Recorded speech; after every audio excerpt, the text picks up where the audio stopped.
أعوذ بالله من الشيطان الرجيم. بسم الله الرحمن الرحيم. السلام علیکم ورحمۃ اللہ وبرکاتہ۔ سورہ صافات آیت نمبر 167 سے 182، اور یہ اس سورہ مبارکہ کا آخری سبق ہے۔ ان الحمد للہ والصلاة والسلام علی رسول اللہ، اما بعد۔ اعوذ باللہ السمیع العلیم من الشیطان الرجیم، من ہمزہ ونفخہ ونفثہ۔ وَإِن كَانُوا لَيَقُولُونَ لَوْ أَنَّ عِندَنَا ذِكْرًا مِّنَ الْأَوَّلِينَ لَكُنَّا عِبَادَ اللَّهِ الْمُخْلَصِينَ فَكَفَرُوا بِهِ فَسَوْفَ يَعْلَمُونَ وَلَقَدْ سَبَقَتْ كَلِمَتُنَا لِعِبَادِنَا الْمُرْسَلِينَ إِنَّهُمْ لَهُمُ الْمَنْصُورُونَ وَإِنَّ جُنْدَنَا لَهُمُ الْغَالِبُونَ فَتَوَلَّ عَنْهُمْ حَتَّى حِينٍ وَأَبْصِرْهُمْ فَسَوْفَ يُبْصِرُونَ أَفَبِعَذَابِنَا يَسْتَعْجِلُونَ فَإِذَا نَزَلَ بِسَاحَتِهِمْ فَسَاءَ صَبَاحُ الْمُنذَرِينَ وَتَوَلَّ عَنْهُمْ حَتَّى حِينٍ وَأَبْصِرْ فَسَوْفَ يُبْصِرُونَ سُبْحَانَ رَبِّكَ رَبِّ الْعِزَّةِ عَمَّا يَصِفُونَ وَسَلَامٌ عَلَى الْمُرْسَلِينَ والحمد للہ رب العالمین۔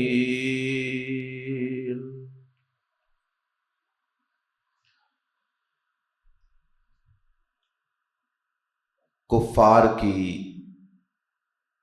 ایک خواہش کا اللہ رب العزت نے آیات زیر تفسیر میں تذکرہ فرمایا، اور ان کی اس خواہش کا تذکرہ اس سے قبل تفصیل سے سورہ فاطر اور سورۃ الانعام میں گزر چکا ہے۔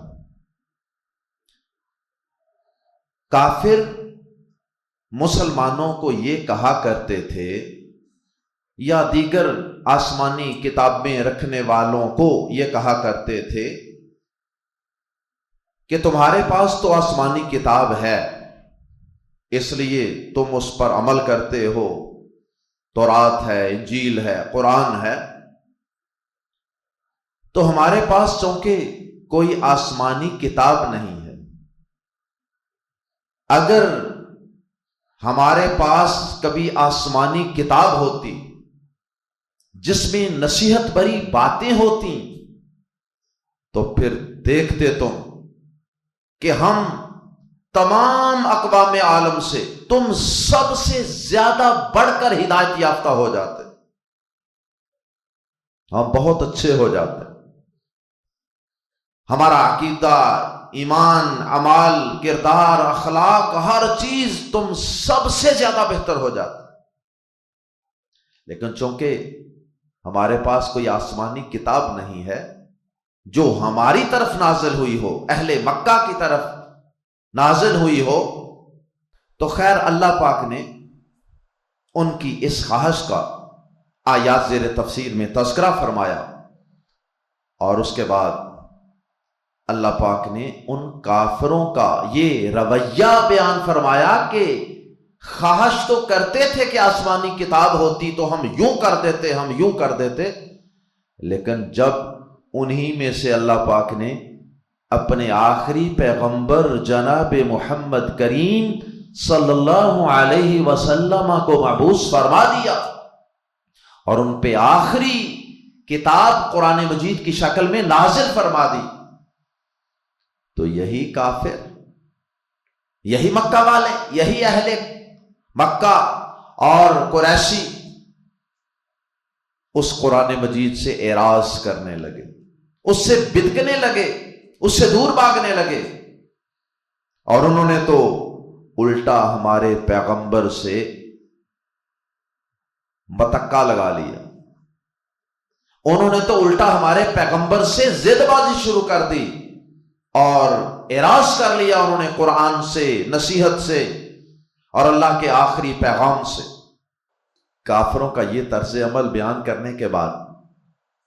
اللہ پاک نے اپنے پیارے نبی جناب محمد کریم صلی اللہ علیہ وسلم کو تسلی دی ہے،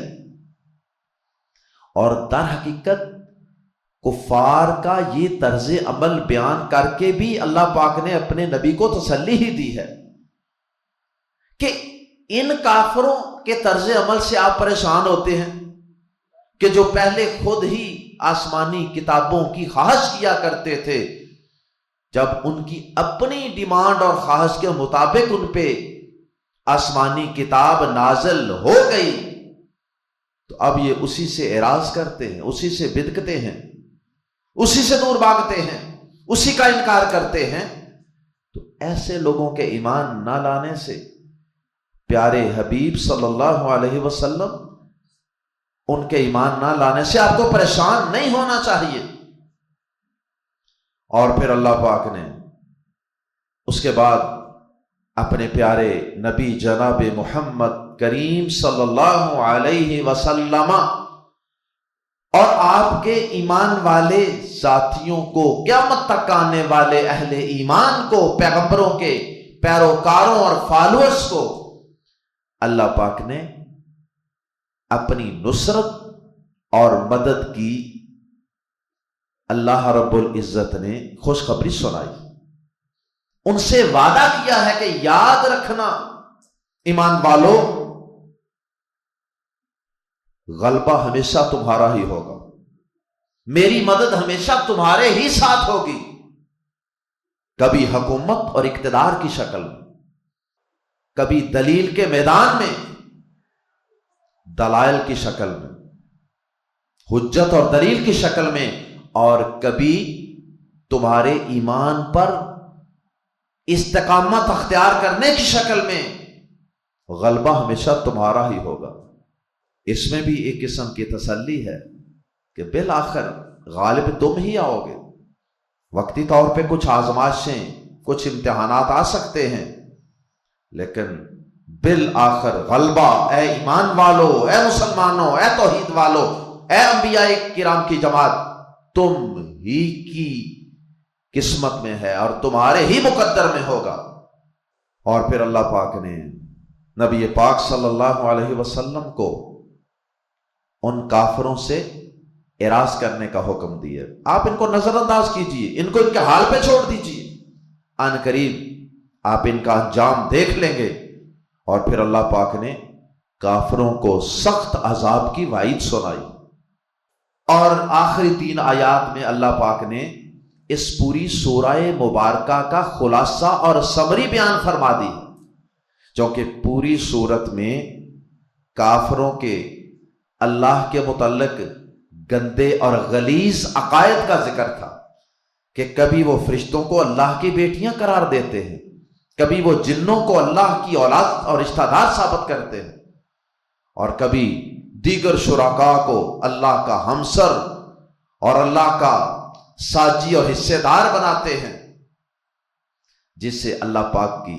شان میں گستاخی کا پہلو نکلتا ہے۔ اس لیے اللہ پاک نے آخر میں وہ تمام کافروں کے اقوال، افعال اور گندے اور غلط گمراہ عقائد کی تردید فرمانے کے لیے آخر میں سورت کے اپنی شان و عظمت کا، اپنی تسبیح اور اپنی تحمید کا تذکرہ کر دیا، اور ساتھ ہی رسولوں پر سلامتی کی دعا، اس لیے کہ سورہ مبارکہ میں کئی رسولوں کی زندگیوں کا تذکرہ ہے، ان کی دعوتی جد و جہد کا تذکرہ ہے، تو اس لیے اللہ پاک نے آخر میں ان رسولوں پر سلامتی کا بھی تذکرہ کر دیا، کیونکہ وہ اپنی اپنی قوموں سے تکالیف اور مصائب کو برداشت کرتے رہے، اور اس کے باوجود وہ اللہ کی توحید پر ڈٹے رہے، جمے رہے، اور لوگوں کو اللہ کی توحید سناتے ہی رہے۔ اس لیے وہ اس لائق ہیں کہ ان پر ہمیشہ سلامتی کی دعا کی جائے، سلامتی بھیجی جائے۔ آئیے قرآن مجید کے الفاظ میں پڑھتے ہیں، آیت نمبر 167۔ سب سے پہلے کافروں کی کتاب ہدایت کے لیے خواہش کا ذکر۔ وَإِن، یہ ان در حقیقت انّا ہے، اور اس کی دلیل جملے میں آنے والا لام زبر لا ہے۔ انّا اور لام زبر لا یہ دونوں عموماً اکٹھے جملے میں آتے ہیں، تو اگر یقولون کے شروع میں لام زبر لا ہے تو اس سے ہمیں یہ اشارہ مل رہا ہے کہ یہ شروع والا ان، یہ انّا ہے، اور عربی زبان میں ایسا اکثر ہو جاتا ہے کہ انّا کی تخفیف کر کے، شد ختم کر کے اس کو ان پڑھ لیا جاتا ہے، تو ترجمہ ہم انّا کا ہی کریں گے۔ وَإِن، اور بے شک، کانو تھے وہ، یعنی کافر، کفار تھے، لام زبر لا ضرور، واقعی، یقولون کہا کرتے، وَإِن كَانُوا لَيَقُولُونَ، اور بے شک وہ کافر واقعی کہا کرتے تھے، لو اگر، انا بے شک، عندنا ہمارے پاس ہوتی، ذکرا کوئی نصیحت، مراد ہے کتاب، کیونکہ نصیحت کتاب کی شکل میں ہی آتی ہے، من الاولین، پہلے لوگوں کی، اگر ہمارے پاس پہلے لوگوں کی کوئی نصیحت ہوتی، جس طرح پہلے انبیاء کرام دنیا میں آئے اور ان کی کوئی نصیحت بری باتیں ہمارے پاس بھی کتابی شکل میں موجود ہوتی، لام زبر لا، تو ضرور، کننا ہم ہوتے، عباد اللہ، اللہ کے بندے، المخلصین، چنے ہوئے، تو ہم بھی اللہ کے چنے ہوئے بندے ہو جاتے، سلیکٹڈ سرونٹس بن جاتے، ہم بھی بڑے نیک پارسا بن جاتے، صحیح عقیدے والے مواحد بن جاتے۔ لیکن اصل بات یہ ہے کہ ہمارے پاس کوئی آسمانی کتاب نہیں، کوئی نصیحت کا پیغام نہیں، تو کفروا، انہوں نے انکار کر دیا، بھی اس کا، درمیان میں ایک بات حذف کر دی گئی ہے جو دیگر مقامات پہ تفصیل سے موجود ہے، اور یہاں وہ خود بخود سمجھ میں آ رہی ہے، فَكَفَرُوا بِهِ، تو انہوں نے اس کا انکار کر دیا، تو یہ بات انڈرسٹوڈ ہے کہ پھر وہ نصیحت کی کتاب ان کے پاس آ گئی قرآن مجید کی شکل میں، فَكَفَرُوا، تو انہوں نے انکار کر دیا، بِهِ، اس کا، تو انہوں نے اس کا انکار کر دیا، چونکہ قرآن مجید ہمارے ہاتھوں میں ہے، اس لیے بِهِ، اس کا، فَكَفَرُوا بِهِ، تو انہوں نے اس کا انکار کر دیا، فَسَوْفَ، تو جلد ہی، يَعْلَمُونَ، وہ جان لیں گے، یعنی اس کفر کا اور اس قرآن مجید سے منہ موڑنے کا، اعراض کا، اس کی مخالفت میں کھڑے ہونے کا جو برا انجام ہے، اور اس کے نتیجے میں اس کفر اور اعراض اور اس قرآن مجید سے منہ موڑنے کا جو برا انجام ہے ان قریب وہ ذلت و خواری کی شکل میں دنیا میں بھی جان لیں گے اور مرنے کے بعد بھی جان لیں گے۔ فَسَوْفَ يَعْلَمُونَ، تو ان قریب وہ جان لیں گے۔ اہل علم کہتے ہیں کہ یہ اللہ کی طرف سے بہت بڑی دھمکی ہے۔ دنیا میں دیکھ لیں، کوئی کمزور بندہ، انسان تو کمزور سا ہے نا، تو دنیا میں ایک انسان دوسرے کو یہ کہہ دینا میں تینوں ویکھ لاں گا، لڑائی کے آخر میں صرف اتنا کہہ دینا میں تینوں ویکھ لاں گا باؤ، تو یہ بہت بڑی دھمکی سمجھی جاتی ہے کہ پتہ نہیں اب اس نے کیا کرنا ہے۔ تو اللہ پاک فرما رہے ہیں فَسَوْفَ يَعْلَمُونَ، تو جلد ہی وہ جان لیں گے۔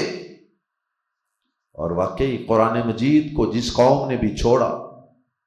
اللہ پاک نے اس کے مقدر میں ذلت اور رسوائی کو لکھ دیا، جیسا کہ صحیح مسلم شریف میں حدیث ہے، ان اللہ یرفع بہذا الکتاب اقواما ویضع بہ آخرین، اللہ پاک اس کتاب کی وجہ سے، اس کو پڑھنے، سمجھنے، ایمان لانے، عمل کرنے کی وجہ سے بہت سی قوموں کو، بہت سے لوگوں کو بلندیاں اور عزتیں اور رفعتیں عطا فرما دیتا، اور بہت سے دوسرے لوگوں کو اس کتاب سے اعراض کی وجہ سے، اس کو چھوڑے رکھنے کی وجہ سے، اس کو پسے پشت پھینکنے کی وجہ سے اللہ پاک ذلیل و رسوا کر دیتا۔ فَكَفَرُوا بِهِ فَسَوْفَ يَعْلَمُونَ، تو انہوں نے اس کا انکار کر دیا، پس جلد ہی وہ جان لیں گے۔ وَلَقَدْ، اور بلا شبہ، یقیناً، دو دفعہ تاکید، ایک لام زبر لا اور ایک قد، وَلَقَدْ، اور بلا شبہ یقیناً، سبقت، طے ہو چکی، سبقت لے چکی، کلماتنا، ہماری بات، اور بلا شبہ یقیناً ہماری بات سبقت لے چکی، مطلب پہلے سے طے ہو چکی، ڈیسائیڈڈ، لی کے لیے، کے بارے میں، عبادی نا، ہمارے بندوں، اور بلا شبہ یقیناً ہمارے بندوں کے لیے ہماری بات پہلے سے طے ہو چکی ہے۔ کون سے بندے؟ المرسلین، بھیجے ہوئے، مرسل جسے بھیجا گیا ہو، ارسل یرسل کا معنی بھیجنا، ارسل ماضی، یرسل مضارع، اور مضارع کے شروع میں یا کی جگہ میم پیش منہ لگا دیں تو یہ اسم الفاعل بن جاتا ہے۔ مرسل، ارسل یرسل، یرسل کے شروع میں میم پیش منہ لگائی تو یہ بن گیا مرسل، اور سین سیکنڈ لاسٹ حرف جو ہے اس کے نیچے زیر، یہ اسم الفاعل کی نشانی ہے، اور اگر اسی زیر کو اٹھا کر اوپر لے جائیں یعنی زبر بنا دیں تو یہ اسم المفعول بن جاتا ہے۔ مرسل کا معنی ہے بھیجنے والا، اور مرسل زبر کر دیں اوپر تو جسے بھیجا گیا ہو، تو مراد مرسل کون ہوتے ہیں؟ رسول۔ وَلَقَدْ سَبَقَتْ كَلِمَتُنَا، اور بلا شبہ یقیناً طے ہو چکی، کلماتنا، ہماری بات، لِعِبَادِنَا الْمُرْسَلِينَ، ہمارے بھیجے ہوئے بندوں کے لیے، اور بلا شبہ یقیناً ہمارے بھیجے ہوئے بندوں کے لیے ہماری بات پہلے طے ہو چکی، یعنی رسولوں کے بارے میں ہماری یہ بات تو پہلے دن سے طے ہے۔ کیا؟ انہم، کہ بے شک وہ، لفظ پر لا ضرور، ہم المنصورون، وہی ہیں جن کی مدد کی جائے گی۔ یہاں اللہ پاک نے انبیاء کرام کے لیے اپنی مدد کے وعدے کا تذکرہ کرنے کے لیے اس میں کئی طریقوں سے تاکید اور یقین کا معنی پیدا کیا۔ ایک تو پہلے یہ کہا کہ ہماری بات پہلے سے طے شدہ، ڈیسائیڈڈ، پھر اگلے جملے میں انا کا استعمال کیا، اور پھر منصورون کے ساتھ الف لام لگا کر اور اس سے پہلے ہم ضمیر لا کر اس میں حصر کا معنی پیدا کیا۔ ورنہ یہ بھی کہا جا سکتا تھا ہم منصورون، سادہ جملہ یہ تھا ہم وہ منصورون ایسے ہیں کہ جن کی مدد کی جائے، وہ مدد کیے جائیں گے، لیکن انا بھی لگایا اور پھر درمیان میں ایک دفعہ پھر ہم لگا کر ہی کا معنی، زور کا معنی پیدا کیا، انہم لفظ پر لا بھی بلکہ تاکید کا درمیان میں استعمال کی، ہم کے اوپر لفظ پر لا تاکید کا بھی داخل کیا، انہم کہ بے شک وہ، لفظ پر لا یقیناً، ہم المنصورون وہی ہیں جن کی مدد کی جائے گی۔ اور اللہ پاک نے قرآن مجید میں اپنے نبیوں کی اور نبیوں کے فالوورز اور پیروکاروں کی مدد کا یہ وعدہ قرآن مجید میں اور بھی کئی مقامات پہ ذکر فرمایا۔ مثلا سورہ مجادلہ آیت نمبر 21 میں اللہ پاک نے فرمایا کتب اللہ لأغلبن انا ورسلی، اللہ پاک فرماتے ہیں کہ اللہ نے یہ بات لکھ دی ہے۔ لکھ دی ہے کا مطلب کیا ہوتا ہے؟ جو بات لکھی جائے وہ عام طور پہ سمجھی جاتی ہے کہ یہ بات پکی ہو گئی، لکھا جا چکا۔ اللہ پاک نے لکھ دیا ہے کہ میں اور میرے رسول ہی غالب آئیں گے۔ اللہ اکبر۔ اور اسی طرح سورۃ المومن آیت نمبر 51 میں اللہ پاک نے فرمایا انا لننصر رسلنا والذین آمنوا فی الحیات الدنیا ویوم یقوم الاشہاد، بے شک ہم اپنے رسولوں کی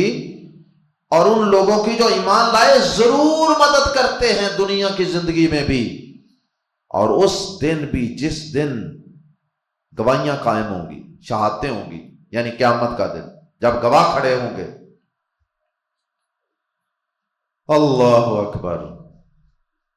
اور آگے فرمایا یہ جو منصورون ہیں، جو مرسلین ہیں، اللہ پاک نے ان کے متعلق ایک اور لفظ استعمال کیا اگلی آیت مبارکہ میں، اور وہ یہ ہے کہ یہ رسول یا ان کے پیروکار، یہ منصورون جو ہے نا، اللہ پاک فرماتے ہیں کہ یہ ہمارا لشکر ہے، یہ اللہ کا لشکر ہے۔ وَإِنَّ جُنْدَنَا، اور بے شک ہمارا لشکر، لفظ پر لا یقیناً ہم الغالبون، وہ ہی غالب آنے والا ہے، اور بے شک ہمارا لشکر یقیناً وہی غالب آنے والا ہے۔ یہاں ایک سوال پیدا ہوتا ہے کہ بعض اوقات دنیا میں ہم دیکھتے ہیں کہ اہل ایمان بظاہر غالب نہیں ہوتے، مظلوم ہوتے ہیں، مار کھا رہے ہوتے ہیں، پس رہے ہوتے ہیں، دبے ہوتے ہیں۔ اس کی کیا وجہ ہے؟ ایک تو یہ ہے کہ اللہ پاک نے اس دنیا کو دارالامتحان بنایا۔ اللہ پاک بعض اوقات اپنے بندوں کو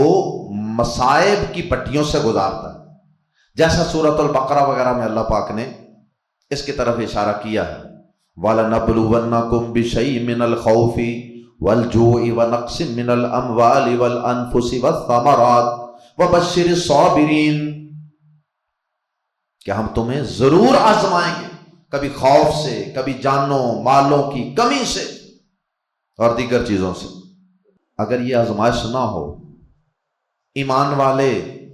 بظاہر بھی ہمیشہ صاحب اقتدار رہیں، پھر تو امتحان ہی ختم ہو جائے گا نا، پھر تو سارے کافر ہی سمجھ جائیں گے کہ بھائی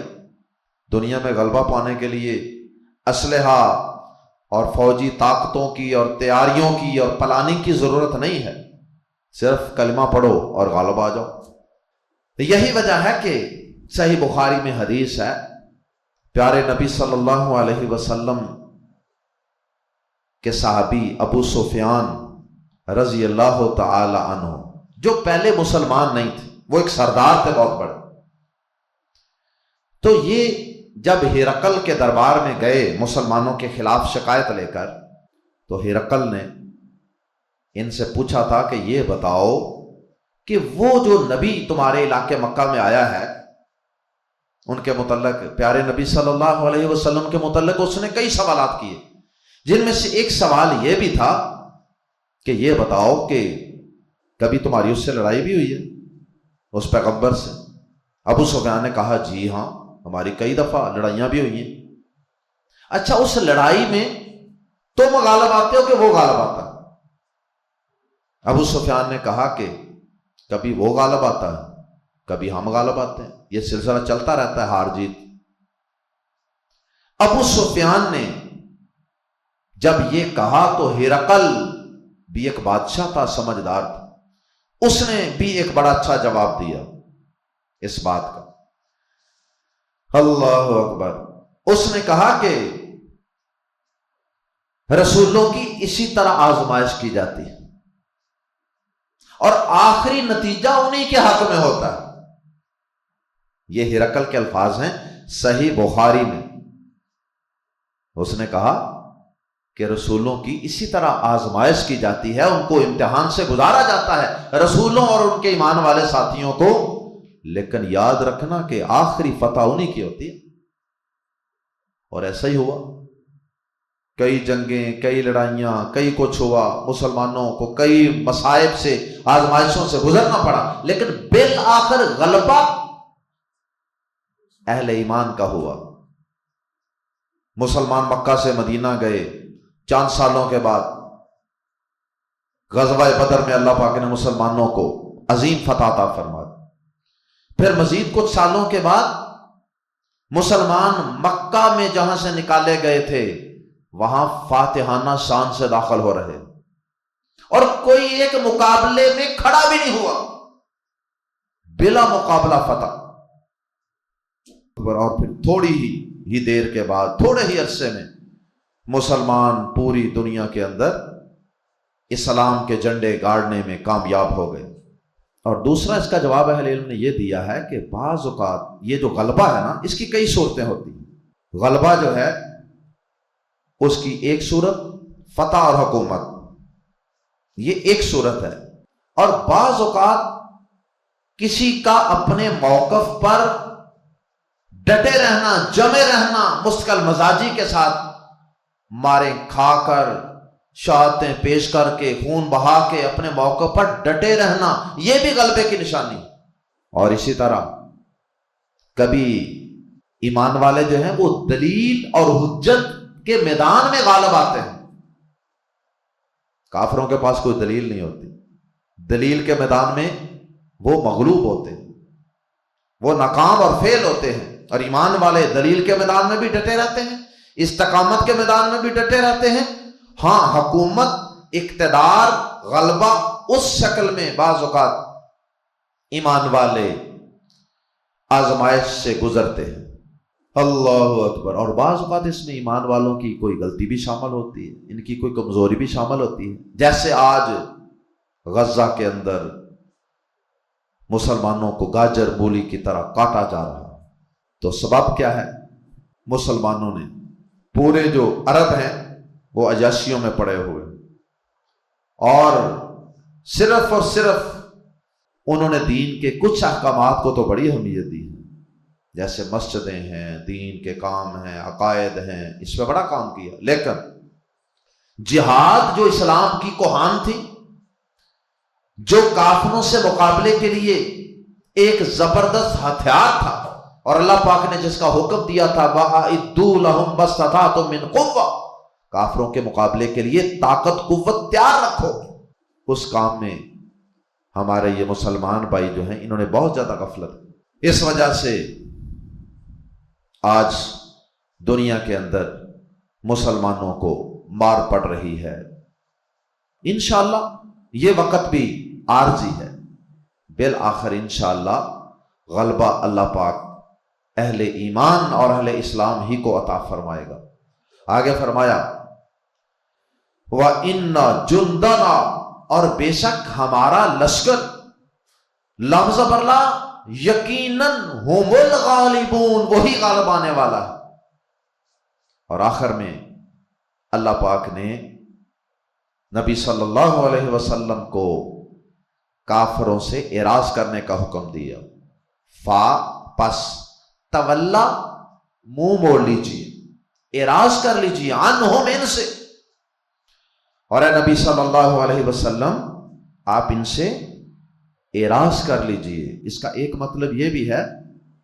کہ ہم جب تک آپ کو ان کے خلاف جہاد کی اجازت نہیں دیتے، کیونکہ یہ صورت مکی ہے، ابھی جہاد کی اجازت نہیں ملی تھی، یعنی قتال کی اجازت نہیں ملی تھی، آپ ان سے اعراض کیجئے، یعنی ان کو ان کے حال پہ چھوڑے رکھیں، صرف زبانی دعوت و تبلیغ کا کام کرتے رہیں، مسلح جد و جہد نہیں کرنی میدان میں۔ فَتَوَلَّ عَنْهُمْ، پس اعراض کر لیجئے ان سے، حتیٰ یہاں تک کہ حین ایک وقت مقرر آ جائے، حتیٰ حین ایک وقت تک۔ وہ وقت کون سا ہے؟ جب ہم جہاد کی اجازت دے دیں، پھر آپ سیدھے ہو کر ان کا مقابلہ کیجئے۔ وَأَبْصِرْ، اور دیکھیے، ہم انہیں، اور انہیں دیکھیے، یعنی ان کے حال پہ نظر رکھیے۔ فَسَوْفَ، پس ان قریب، يُبْصِرُونَ، وہ بھی دیکھ لیں گے۔ آپ بھی ان کے حال احوال پہ نظر رکھیے کہ ہم کس طرح ان کو آہستہ آہستہ آہستہ آہستہ اپنے شکنجے میں لاتے ہیں، کس طرح ہم ان کو آہستہ آہستہ مغلوب کرتے ہیں، ذلیل و رسوا کرتے ہیں، اور آپ کو اور آپ کے ساتھیوں کو غلبہ عطا فرماتے ہیں۔ آپ بھی دیکھتے رہیے اور ان قریب یہ بھی دیکھ لیں گے۔ اور واقعی کافروں نے دیکھ لیا۔ آفا، تو کیا بھی عذابنا، ہمارے عذاب کو، یستعجلون، وہ جلدی مانگتے ہیں، تو کیا وہ ہمارا عذاب جلدی مانگتے ہیں؟ یہ کافروں کی وہی پرانی عادت جس کا قرآن مجید میں کئی مقامات پہ تذکرہ ہے، تو وہ بار بار پوچھتے ہیں کہ قیامت کب آئے گی، قیامت جلدی آ جائے، لا کے دکھاؤ وہ عذاب۔ اگر وہ اتنا ہی یقینی ہے تو وہ آ کیوں نہیں رہا؟ اللہ پاک فرماتے ہیں فَإِذَا، پھر جب نازلہ، اب تو وہ جلدی مانگتے ہیں نا، فَإِذَا، پھر جب نازلہ، وہ اترے گا، بھی میں ساحتہم، ساحتون کہتے ہیں صحن کو، بھی ساحتہم، ان کے صحن میں، پھر جب وہ ان کے صحن میں، ان کے ویڑے میں اترے گا، فَسَاءَ، تو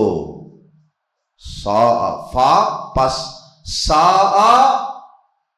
بری ہوگی، صباحو صبح، المنذرین ان لوگوں کی جنہیں ڈرایا گیا، تو ڈرائے گئے لوگوں کی صبح بہت بری ہوگی۔ ان کو ڈرایا گیا، پہلے بھی ڈرایا گیا، وارننگیں دی گئی ہیں، لیکن یہ ڈر نہیں رہے بلکہ عذاب جلدی مانگتے ہیں۔ تو اللہ تعالیٰ کہتے ہیں کہ جب وہ عذاب ان کے صحنوں کے اندر اتر آئے گا تو پھر ان کی صبح بہت بری ہوگی۔ اس کے دو مطلب، ایک تو یہ ہے کہ اسلامی لشکر جب ان کے صحنوں کے اندر آ کھڑا ہوگا، ان کے محلوں گلیوں کے اندر آ پہنچے گا، تو پھر چونکہ اسلامی لشکر، پیارے نبی صلی اللہ علیہ وسلم کی سنت یہ تھی کہ آپ کسی قوم پہ جب حملہ آور ہوتے تھے نا، صبح کے وقت کا انتخاب کرتے تھے، رات کے اندھیرے میں اچانک حملہ آور نہیں ہوتے تھے۔ اللہ اکبر۔ جیسا کہ صحیح بخاری شریف کی حدیث کے اندر اسی آیت کے متعلق الفاظ موجود ہیں، جیسا کہ صحیح بخاری میں ایک واقعہ موجود ہے کہ نبی صلی اللہ علیہ وسلم خیبر کی طرف نکلے، رات وہاں پہنچے، رات کو آپ نے وہاں قیام کیا، صبح کے وقت آپ حملہ آور ہو گئے۔ اللہ اکبر۔ یہودی بیلچے ٹوکریاں وغیرہ لے کر باہر آ گئے، تو نبی صلی اللہ علیہ وسلم کو انہوں نے دیکھا تو کہنے لگے محمد اور محمد کا لشکر آ گیا صلی اللہ علیہ وسلم۔ تو پیارے نبی صلی اللہ علیہ وسلم نے پھر کیا فرمایا؟ صحیح بخاری کے الفاظ سنی۔ آپ نے فرمایا اللہ اکبر، اللہ سب سے بڑا ہے، اور ساتھ آپ نے فرمایا خاربت خیبر، آج خیبر ہلاک ہو گیا۔ یہودی رہتے تھے نا یہاں، آج خیبر کی بربادی ہو گئی۔ اس کے بعد آپ نے یہ قرآن مجید کی آیت کے تقریباً یہی الفاظ پڑھے۔ آپ نے فرمایا انا اذا نزلنا بساحت قوم فساء صباح المنذرین۔ آپ نے فرمایا کہ جب ہم کسی قوم کے صحن میں آ اترتے ہیں نا، تو پھر ان کی صبح بہت بری ہوتی ہے۔ یعنی ایک تو یہ مطلب ہے۔ کہ مسلمان جہادی کوڑا برساتے ہوئے ان کے علاقوں تک آ پہنچے، ان کے گھروں تک آ پہنچے۔ اور دوسرا اس کا مطلب اگر اللہ کی طرف سے کوئی عذاب آتا ہے، جیسے قوم لوط پہ عذاب آیا، دیگر قوموں پہ، تو وہ عذاب بھی عام طور پہ صبح کے وقت ہی آتا تھا،